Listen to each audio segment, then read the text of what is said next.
இது Vivo X100 Pro, விவோவோட latest flagship. இந்த ஃபோனுக்கு நிறையவே ஹைப் இருக்குது. காரணம் என்னென்னா, விவோ நிறைய விஷயங்கள் ட்ரெண்டுக்கு மாறாக பண்ணியிருக்காங்க. உதாரணத்துக்கு இப்போ எல்லா பிராண்ட்ஸுமே Snapdragon 8 Gen 3யோட ஃபோன்ஸ் லான்ச் பண்ணிட்டுருக்காங்க. விவோ MediaTek சூஸ் பண்ணியிருக்காங்க.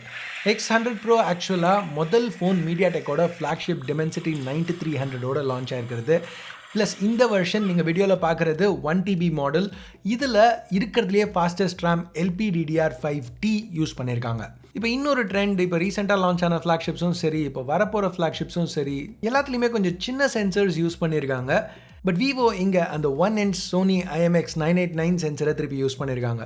இப்போ ஒரு வருஷமாக இந்த சென்சரை அவங்க X90 Pro Plusல ஆப்டிமைஸ் பண்ணிட்டு தான் இருக்காங்க. ஸோ இங்கே இந்த தடவை என்ன பண்ணியிருக்காங்கிறத டெஸ்ட் பண்ணுறதுக்கு ரொம்ப க்யூரியஸாக இருக்கேன். ஸோ எனிவேஸ், முதல்ல அன்பாக்ஸ் பண்ணுவோம். அதுக்கப்புறம் விவோ அவங்களோட லேட்டஸ்ட் X100 Proவில் என்னெல்லாம் பண்ணியிருக்காங்கன்னு டீட்டெயில்டாக பார்க்கலாம். ஹே கைஸ், என் பேர் ஆஷ். நீங்கள் பார்த்துட்டு இருக்கிறது C4 Tech தமிழ். வீடியோக்கு போவோம். ஸோ இதுதான் X100 Pro வர பாக்ஸ். டிப்பிக்கலான விவோ ஃப்ளாக்ஷிப் பாக்ஸ். ரொம்ப மினிமலிஸ்டிக்கான look, muted logos, Zeiss branding. So open பண்ணோம்னா உள்ள ஃபர்ஸ்ட்டாக நம்ம பார்க்குறதே அந்த விவோ X100 Pro ஃபோனை தான். ப்ரொடக்டிவ் ரேப்லேருந்து ரிமூவ் பண்ணுவோம். நான் இங்கே வாங்கியிருக்கிறது சன்செட் ஆரஞ்ச்.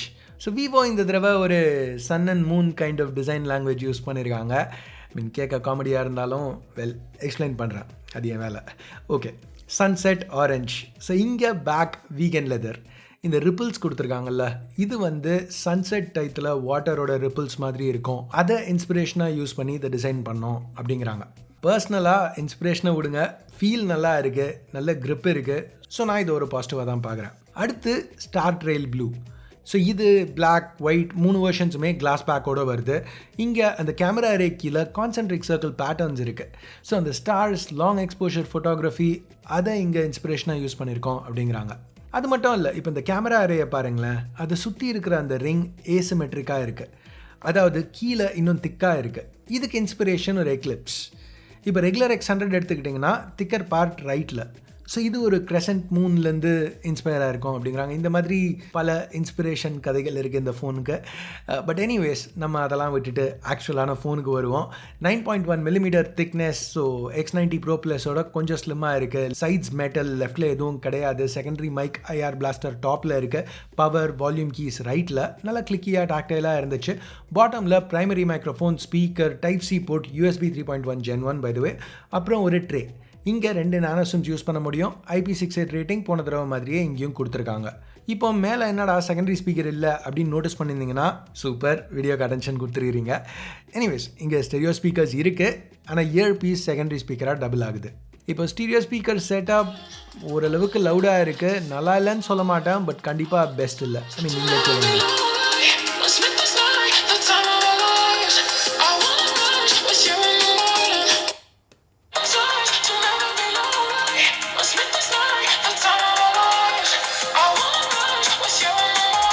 இப்போ பேக் டிஸ்பிளே ரெண்டுமே இன்வெர்ட்ஸ் கர்வ் ஆகிறதுனால X100 Proவை கையில் பிடிக்கல. அது இருக்கிறதோட இன்னும் ஸ்லிம்மான ஃபீல் இருக்குது. பட் ஸ்டில் இது ஒரு எர்கனாமிக் ஃபோன்லாம் கிடையாது. நான் வெயிட் 220 கிராமுக்கு அதிகம். ப்ளஸ் பின்னாடி அந்த பெரிய கேமரா ரே ஈஸியாக ஸ்மஜ் ஆகிடும் நம்ம கையில் பிடிக்கல, எஸ்பெஷலி கேம்ஸ் விளையாடையில். கேம்ஸ் பற்றி பேசையில் X100 Pro ஒரு கேமரா ஃபோக்கஸ் ஃப்ளாக்ஷிப்பாக இருந்தாலும் அட்லீஸ்ட் தியரட்டிக்கலாக ஆன் பேப்பர் பார்க்கையில் கேமிங்க்கு நல்லா இருக்கும் அப்படின்னு எதிர்பார்க்குறோம். ஏன்னா உள்ள இந்த Dimensity 9300 சிப் நல்ல பவர்ஃபுல்லான சிப்ஸ். சில சினாரியோஸில் 8 Gen 3 கூட பீட் பண்ணுது. உதாரணத்துக்கு இங்கே Geekbench 6 ஸ்கோர்ஸ் எடுத்துக்கிட்டிங்கன்னா சிங்கிள் கோர் ஸ்கோர்ஸ் ஓரளவுக்கு ஈக்குவலாக இருக்குது. பட் மல்டி கோரில் Dimensityக்கு ஒரு எட்ஜ் இருக்குது. அது மட்டும் இல்லாமல் இந்த 1TB வேரியண்ட்டில் இன்னும் ஃபாஸ்ட்டான LPDDR5T ரேமும் இருக்குது. ஆனால் குவால்காம்க்கு எப்போவுமே GPU ஒரு அட்வான்டேஜாக இருந்திருக்கு. இங்கேயும் அப்படி தான். 8 Gen 3ல் உள்ள Adreno 750 Dimensity 9300ஓட Immortalis G715 MC11 GPUவோட பெட்டராக பெர்ஃபார்ம் பண்ணுது. அது மட்டும் இல்லை, புஷ் பண்ணையில் X100 Pro பெர்ஃபார்மன்ஸ் சொல்லிக்கிற மாதிரி இல்லை. ஸ்டெபிலிட்டி ஸ்கோர் வெறும் 40% தான்.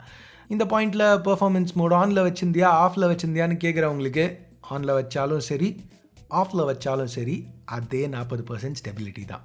ஆக்சுவல் கேமிங்னு வரையில் ஓரளவுக்கு நல்லா தான் ரன் பண்ணுச்சு. இன்ஃபேக்ட் சில கேம்ஸ்க்கு ரே ட்ரேசிங் சப்போர்ட் கூட இருக்குது. இங்கே ஜிபியூ ஸ்ட்ரெஸ் டெஸ்ட்டில் ஃபெயில் ஆகிட்டு எப்படி ஸ்மூத்தாக கேமிங் பெர்ஃபார்மன்ஸ் ப்ரொவைட் பண்ண முடியுதுன்னு பார்த்தீங்கன்னா டெடிகேட்டட் சிப் கொடுத்துருக்காங்க. ஸோ அப்ஸ்கேல் பண்ணுறது, ஃப்ரேம் இன்சர்ஷன் இதுக்கெல்லாம் ஹெல்ப் பண்ணுறதுக்கு. ஸோ பேசிக்காக கேம்ஸ் நல்லா ரன் ஆகும், பட் ஜிபியூ அவ்வளோ புஷ் ஆகாது. But super resolution, frame insertion வரையில் அது நேட்டிவ் பெர்ஃபார்மன்ஸ்க்கு ஈக்குவலாக இருக்காது. ஆனால் கேமிங் ப்ரியாரிட்டி இல்லைன்னு பார்க்குறவங்களுக்கு மேபி இது ஒர்க் அவுட் ஆகலாம். சரி, நம்ம அடுத்த டிஸ்பிளே பற்றி பார்ப்போமே. இது நம்ம ரெகுலர் iQOO 12ல பார்த்த அதே panel, Visionox VM7 1.5K OLED panel. 1.5K ஏன் இப்போ UHDன்னு மார்க்கெட் பண்ணுறாங்கன்னு எனக்கு புரியல. UHDனா 4K, 1.5Kங்கிறது Quad HDக்கு கம்மி. உங்களுக்கு தெரிஞ்சதுன்னா கமெண்ட்ஸில் சொல்லுங்கள். இப்போ அந்த எட்ஜஸில் உள்ள கர்வ்ஸ் மினிமலாக இருக்கிறதுனால கொஞ்சம் சைட்லேருந்து பார்க்கையில் டிஸ்கலரேஷன் அந்த அளவுக்கு இல்லை. இந்த டிஸ்பிளே இது ஒரு 10-bit panel, 120 Hz refresh plus LTPO சப்போர்ட்டோட. கலர்ஸ் ஆக்யூரேட்டாக இருக்குது, ரெஸ்பான்சிவாக இருந்துச்சு, ப்ளஸ் பிரைட்டாக இருக்குது. பிரைட்னஸ் மேனுவல் மோடில் 700 nits வரைக்கும் போகுது. ஹை பிரைட்னஸ் மோடில் 1500 nits வரைக்கும் போகுது. HDRனு வரையில் 3000 nits வரைக்கும் ரீச் பண்ண முடியும் அப்படின்னு கிளைம் பண்ணுறாங்க. இது மட்டும் இல்லாமல் 2160 Hz PWM டிம்மிங்கும் கொடுத்துருக்காங்க. இப்போ இந்த டிஸ்பிளே கடியில் அல்ட்ராசானிக்கு பதிலாக ரெகுலரான ஆப்டிக்கல் ஸ்கேனர் தான் யூஸ் பண்ணியிருக்காங்க. இது ஸ்லோவாலாம் இல்லை, ஃபோன் ஸ்லிம்மாக மெயின்டைன் பண்ணுங்கிறதுக்காக ஆப்டிக்கல் ஸ்கேனர் யூஸ் பண்ணோம் அப்படின்னு விவோ சொல்கிறாங்க. நீங்கள் என்ன நினைக்கிறீங்க? மேபி 0.1 mm திக்னஸ் அதிகமாக இருந்து அல்ட்ராசானிக் ஃபிங்கர் பிரிண்ட் ஸ்கேனர் கொடுத்தாங்கன்னா அது பெட்டராக இருக்கும்னு நினைக்கிறீங்களா? இல்லை எவ்வளோ ஸ்லிம்மாக இருக்கணுமோ அவ்வளோ ஸ்லிம்மாக பண்ணுறது தான் மெயின் ஃபோக்கஸ், ஆப்டிக்கல் ஸ்கேனர் இருந்தால் பரவாயில்லன்னு நினைக்கிறீங்களா? கமெண்ட்ஸில் சொல்லுங்கள். எனிவேஸ், இது எல்லாத்தையுமே பவர் பண்ணுறதுக்கு ஒரு 5400 mAh பேட்டரி இன்க்ளூட் பண்ணியிருக்காங்க. ஓகே, இப்போ நம்ம பாக்ஸ்க்கு திருப்பி வருவோம். அடுத்து ஒரு ரெகுலர் டிரான்ஸ்பரண்ட் TPU கேஸ், இதை பற்றி பெருசாக சொல்லிக்கிறதுக்கு எதுவும் இல்லை. அதுக்கப்புறம் ஒரு quick start guide, USB Type-C to Type-C cable, white ஆக்சன்ஸோட சிம் எஜெக்டர் டூல், ஃபைனலாக 120 வாட் விவோ ஃப்ளாஷ் சார்ஜர்.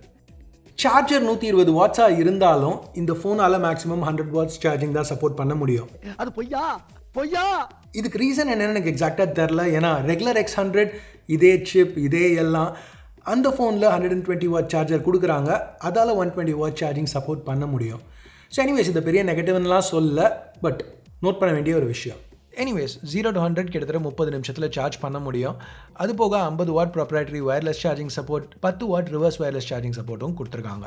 இப்போ ஃபைனலாக கேமராஸ்க்கு வருவோம். பின்னாடி 3 சென்சர்ஸ் இருக்குது. பிரைமரி அந்த 1-inch Sony IMX989 50 megapixel sensor. இது f1.75 ஆப்டிகலி ஸ்டேபிளைஸ்ட் லென்ஸோட பேரா இருக்குது.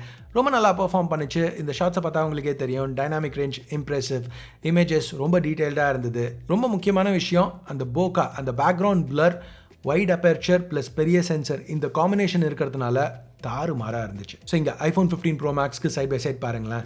அந்த டெப்த் ஆஃப் ஃபீல்டு, அந்த பிளர் எவ்வளோ ஸ்ட்ராங்காக இருக்குன்னு உங்களால் நோட்டீஸ் பண்ண முடியும்.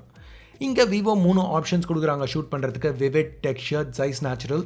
நான் எல்லாத்தையுமே விவிட்டில் தான் ஷூட் பண்ணேன், ஏன்னா டைனாமிக் ரேஞ்ச் அதில் தான் பெஸ்ட்டாக போர்ட்ரே ஆச்சு. விவோ சாஃப்ட்வேருக்கு நிறையவே முக்கியத்துவம் கொடுத்துருக்காங்க. எக்கச்சக்கமான போர்ட்ரேட் ஆப்ஷன்ஸ் இருக்குது. ஓவரால் இமேஜ் ஸ்டைல், அந்த போகா ஸ்டைல் எல்லாமே மிக்ஸ் மேட்ச் பண்ண முடியும். இதை வச்சு நிறையவே ஷார்ட்ஸ் டெஸ்ட் பண்ணி பார்த்தேன். என்னை பொறுத்த வரைக்கும் பர்ஃபார்மன்ஸ் நல்லாவே இருந்துச்சு.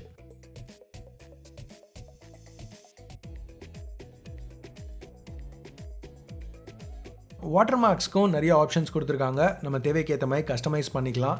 அது மட்டும் இல்லாமல் இந்த ஃபீச்சரை ஆப்பிள் கிட்டேருந்து Ctrl+C Ctrl+V பண்ணியிருக்காங்க.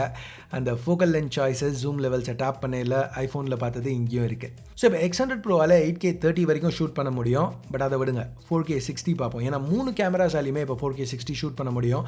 ஷூட் பண்ணிகிட்டு இருக்கையில் கிட்டத்தட்ட சீம்லெஸ்ஸாக ஸ்விட்ச் பண்ணவும் முடியும்.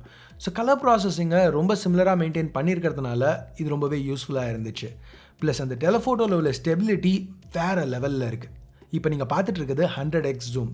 இங்கே எவ்வளோ ஸ்டேபிளாக இருக்குன்னா மைன்யூட் அட்ஜஸ்ட்மெண்ட்ஸ் பண்ணுறதுக்கு கஷ்டமாக இருக்குது. ஸோ அந்தளவு ஸ்டெபிலிட்டி மெயின்டைன் பண்ணியிருக்காங்க. ப்ளஸ் 100x ஜூம் ஷாட்ஸ் எப்போவுமே ஒரு கிமிக் தான், பட் அட்லீஸ்ட் என்ன ஷூட் பண்ணுறோங்கிறத லைட்டாக புரிஞ்சிக்க முடியுது. So okay. ஸோ இங்கே 2 எக்ஸ்ட்ரா சென்சர்ஸ், 50 மெகாபிக்சல்ஸ், ஒன்று அந்த 4.3x ஆப்டிகலி ஸ்டேபிளைஸ் டெலஃபோட்டோ, இன்னொன்று அல்ட்ரா வைட். அந்த ஜூம் கேமராவில் டெலஃபோட்டோ மேக்ரோவும் ஷூட் பண்ண முடியும். ரிசல்ட்ஸ் ரொம்ப நல்லா இருந்துச்சு. இங்கே டீட்டெயிலாக பாருங்களேன். சப்ஜெக்ட்டுக்கு நல்லா க்ளோஸாக போக முடியும். 4.3x zoom plus 18 mm minimum focal distance. நல்ல செட்டப். ஸோ இங்கே ஒரு சினிமேட்டிக் மோட் இருக்குது வீடியோவுக்கு. இதில் அந்த சினிமேட்டிக் லுக்ஸ் கிடைக்குது ஷூட் பண்ணையில்.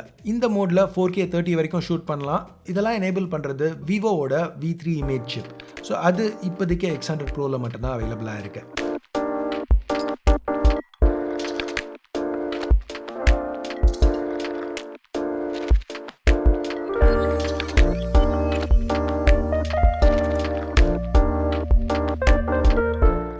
பண்ணதுக்கப்புறம் ஃபோக்கஸ் அட்ஜஸ்ட் பண்ணுறதுக்கு ஆப்பிள் மாதிரியே விவோவும் ஆப்ஷன் கொடுத்துருக்காங்க. லோ லைட் ஷாட்ஸ்னு பார்க்கையில் நல்லா தான் இருந்துச்சு, இம்ப்ரெசிவ், அட்லீஸ்ட் என்னோடய இனிஷியல் இம்ப்ரெஷன்ஸ். செல்ஃபீஸ் தான் ரொம்ப ஆவரேஜாக இருந்தது. இங்கே 32 mega pixel selfie camera 24 millimeters டிஃபால்ட்டாக ஷூட் பண்ணுது. தேவைன்னா இன்னும் வைடாக 20 மில்லிமீட்டர்ஸ் வரைக்கும் போகலாம் குரூப் ஷாட்ஸ்க்கு. Results okay, but main negative auto focus கிடையாது. ப்ளஸ் வீடியோ ரெக்கார்டிங் இன்னமும் 1080-60 தான். ஒரு கேமரா ஃபோக்கஸ் ஃப்ளாக்ஷிப்க்கு இது ரொம்பவே மோசம். ஸோ ஓவரால் நான் இந்த ஃபோனுக்கு ரொம்ப இன்ட்ரெஸ்டடாக இருந்தேன். பட் யூஸ் பண்ணதுக்கப்புறம் ஃபீலிங்ஸ் கொஞ்சம் மிக்ஸ்டாக இருக்குது. ஏன்னா விவோ இங்கே ஆப்டிக்ஸ்க்கு எவ்வளோ முக்கியத்துவம் கொடுத்துருக்காங்கங்கிறது எனக்கு ஒரு பெரிய பாசிட்டிவ் மாதிரி தெரியுது. IMX 989 ரொம்ப நல்ல சாய்ஸ் மாதிரி தான் இருக்குது. எஸ்பெஷலி உங்களுக்கு அந்த ஷாலோ டெப்த் ஆஃப் ஃபீல்ட், அந்த பேக்ரவுண்ட் பிளரிங் ரொம்ப பிடிச்சிருந்துச்சுன்னா. இது கூட விவோவோட ஜைஸ் கொலாபரேஷன் சேரையில் வேறு லெவலில் இருக்க கேமராஸ். பட் Dimensity 9300ன்னு வரையில் எஸ் பாசிட்டிவ்ஸ் இருக்குது, இல்லைன்னு சொல்ல. பட் ஒரு ஃபோனுக்கு நம்ம இவ்வளோ பே பண்ணையில் 40% தான் ஸ்டெபிலிட்டிங்கிறது கொஞ்சம் நெருடுது. அது மட்டும் இல்லாமல் போன வருஷம் அந்த X90 Pro Plus எடுத்துக்கிட்டிங்கன்னா அதில் ஸ்டெபிலிட்டி ஸ்கோர்ஸ் வேறு லெவலில் இருந்துச்சு. X90 Proக்கும் Pro Plusக்கும் வித்தியாசம்னு பார்த்தா வெறும் அந்த Dimensity 9200க்கு பதிலாக 8 Gen 2 ஒரு எக்ஸ்ட்ரா சென்சர், அவ்வளோதான். ஸோ மேபி அடுத்து ஒரு X100 Pro Plus 8 Gen 3யோட லான்ச் பண்ணுவாங்களோ அப்படின்னு ஒரு கேள்வி வருது. ஸோ அப்படி லான்ச் பண்ணாங்கன்னா 40% ஸ்டெபிலிட்டியோட வாங்குறதுக்கு அதுக்கு வெயிட் பண்ணிடலாமே அப்படின்னு தோணுது. எனிவேஸ், இதுதான் என்னோட தாட்ஸ். நீங்கள் என்ன நினைக்கிறீங்க இந்த X100 Pro பற்றி? கீழே கமெண்ட்ஸில் சொல்லுங்கள். வீடியோ பார்த்ததுக்கு நன்றி. Have a nice day. Bye.